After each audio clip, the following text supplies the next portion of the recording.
యేసు వారిని చూసి, ఇది మనుషులకు అసాధ్యమే గాని దేవునికి సమస్తము సాధ్యమని చెప్పాను. హల్లెలూయా. గత వారం మనం చూసినప్పుడు ఆయన యందు నమ్మికించడం వలన దేవుని కార్యాలు జరుగుతాయి అని మనం చూడటం జరిగింది. అయితే దానిలోంచే చాలా విషయాలు చెప్పాలని ఆశపడ్డాను. అంటే నమ్మటం వల్ల ఏమేం జరుగుతాయి అనే విషయం మీద చూద్దాం అనుకున్నప్పుడు ఒక్కొక్క ఒక్కొక్క ఒక్కొక్క మాటని తీసుకుని చెప్పాలని ఆశపడుతున్నాను. సమస్తము అనే మాటని ఇక్కడ నేను మూలంగా తీసుకున్నాను. చూడండి, సమస్తము ఆయన చేస్తాడు. హల్లెలూయా. మనుషులకు అసాధ్యమే గాని దేవునికి సమస్తము సాధ్యం. ఇక్కడ 9వ అధ్యాయము 23వ వచనంలో కూడా, మార్క్స్ వార్త 9వ అధ్యాయం 23వ వచనంలో కూడా అక్కడ ఏమంటున్నాడు?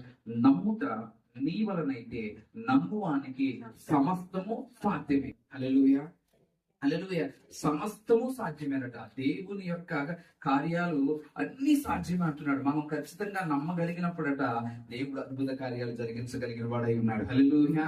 హల్లెలూయా. మరి ఆ సమస్తములో ఏమేమి ఉన్నాయి, ఏం చేయగలిగిన వాడై ఉన్నాడు అనేది మనం ఒక్కొక్కటిగా చూసుకుని వద్దాం. చూడండి, నిర్గమాకాండము 23వ అధ్యాయము 27వ వచనం చూడండి.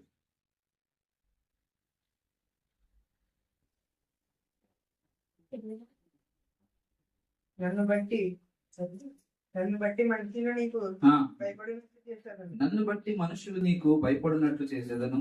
నీవు పోవు సర్వదేశముల వారిని ఓడగొట్టి నీ సమస్త శత్రువులు నీ ఎదుట నుండి పారిపోవునట్లు చేసేది. హల్లెలూయా. హల్లెలూయా. మొదటిగా మనం చూసినప్పుడు ఇక్కడ ప్రారంభంలో ఈ మాట తీసుకోవడానికి గల కారణం ఏంటంటే, ఈ రోజుల్లో మనకి శత్రువులు ఎక్కువైపోతూ ఉంటారు. ఎవరికి పోతూ ఉంటారు? శత్రువులే. శత్రువులు అంటే ఎలాంటి శత్రువులు అంటే, ఇక్కడ ఒక మాట రాయబడి ఉంది, సమస్త శత్రువులు రాయబడి. చూడండి, ఇక్కడ కూడా ఏ శత్రువులు అంటే వాళ్ళు సమస్త శత్రువులు అంటే మనకు కీడు కల్పించే వాళ్ళు, బాధను కలిగించేసే వాళ్ళు, నోటి మాటతో బాధ పెట్టేవాళ్ళు, లేదా మన జీవితానికి ఎదరకు వెళ్లకుండా ఏదో రకంగా, అంటే చూడండి, ఏదైనా మంచి పని జరుగుతుంది ఇంకొకరికి జరిగిస్తారు అని అనుకున్నప్పుడు వారికి అరే ఆచే ఎందుకు కలుస్తావు ఇలాగా అని వాటిని పాడు చేసే పద్ధతులలో కొంతమంది ఉంటూ ఉంటారు. అంటే ఎదరికి వెళ్లే ప్రయత్నాలలో వాళ్ళు ఏం చేస్తూ ఉంటారంటే దానిని అణిచివేయడానికి, వారి యోగము లేదా క్షేమము చూడలేని వ్యక్తులుగా వారు కీడి కల్పించాలని ఆశపడుతూ ఉంటారు.